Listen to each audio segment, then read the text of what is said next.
What is a report?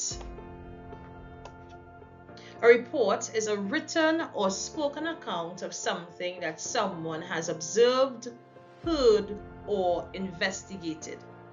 The information in a report is factual.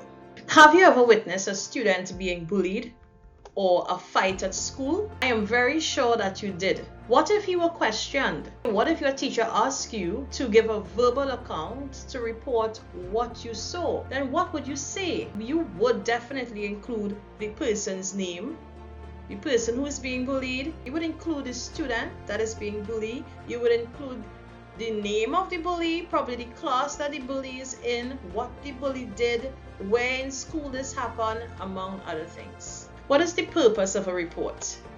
The purpose of a report is to inform about the events that have occurred as clearly and as exactly as possible.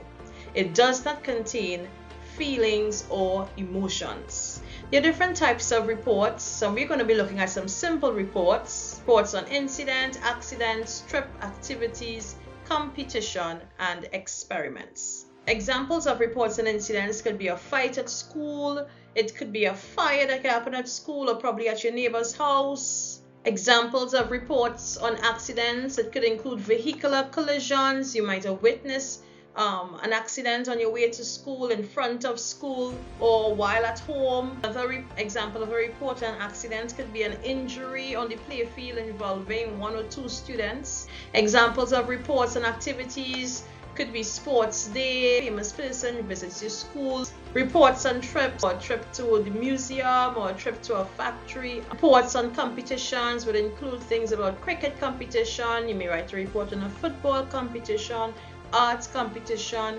spelling bee competition, and of course there are other competitions. Reports on experiments and projects could include a report on a science project, probably you all had to plant, or a cleanup campaign, and so on.